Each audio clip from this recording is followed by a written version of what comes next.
Well, yeah, I mean, certainly, and there's a push for that. And did you notice that one of the very first things when Trump was elected, the rabbis in Israel calling on him and Putin to use their international clout to do what? To rebuild the temple. Don't think this can't happen. I think impetus is on our side right now. I think we're moving towards a moment. And the rabbis over there, some of what the mystical rabbis are saying is very, very curious right now. Can we find out right now? We just go? Yeah, I want to know. I know my audience. So look, there's so many of these articles. We've been running them at Skywatch TV almost every week right now. And so I only brought a couple of them with me. This one, Trump upset victory divinely sent to begin messianic process, say Israeli rabbis, right? And this one, ancient secret of Daniel's 70 weeks predicts end of days will come this year in 5777, which started in October last month in the Jewish calendar year and will be done by September of the coming year. So, and by the way, that was Rabbi Meir Horowitz 300 years ago, working on Daniel's time and half a time, and he set a date. He set a date 300 years ago. He said, this will all happen, the Messiah will arrive, the end times will begin in the Jewish calendar year 5777. The rabbis have held that dear to them since then. What is that? That's 2016 to 2017. Messiah will arrive. Now, they're looking at Donald Trump. One of the rabbis illustrated how his name in the gematria, the numerology of his name, actually means Messiah. Now, there's some weird stuff here that's going on. So think about this for a moment. In the Jewish Zohar, 700 years ago in medieval Aramaic, Orthodox Jews speculated about when will the Messiah be on the earth, right? And in the Vieira section of the Zohar, they said he will arrive on earth in the year 57, he will make himself known in the year 5773, which was 2012 to 2013.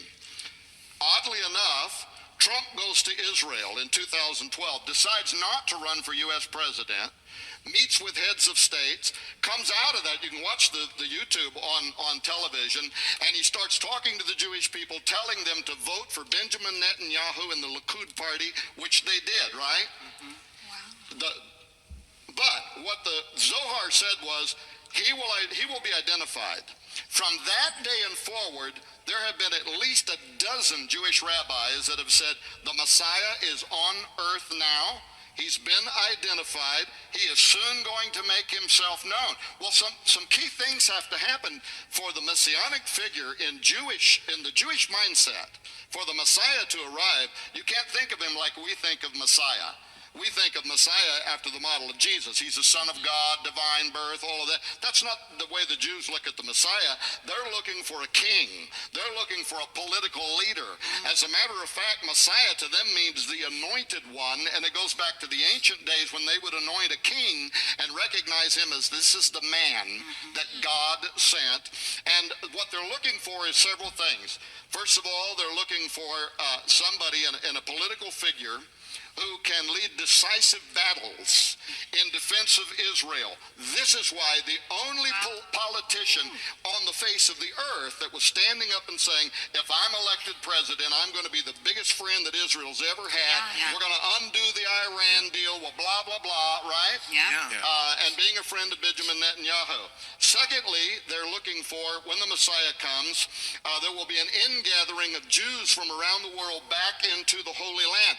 That's why the rabbis, on the eve of his election, went on television and said, we need to call now Jews from around the world, come back to Jerusalem because the Messiah is here, right? Yes. There's another thing. Thirdly, they talk about when he arrives, he is going to reinstitute the temple service. So what was the second thing they did? They called on Trump and Putin to use their power to rebuild the temple and to reinstitute the temple service. I'm not saying that they think he is the Messiah. What I actually think is that most of the rabbis there think he's John the Baptist and the Messiah is about to appear.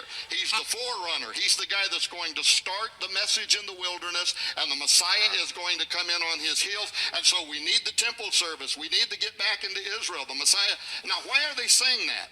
They have identified somebody somebody. I mean, there could be a few rabbis there that think he's the Messiah. The other third key is he has to be of the Davidic dynasty. He has to be of the Davidic bloodline, and there is an effort right now to go back through the European monarchy, cousins of President Donald Trump, to show that his bloodline goes back to the Davidic dynasty. Now, why are these efforts underway? I'm just saying there's something very strange here that's going on, and everything I'm saying can be verified. Multiple news agencies, the Jerusalem Post, Breaking Israel News, they're all talking about this right now.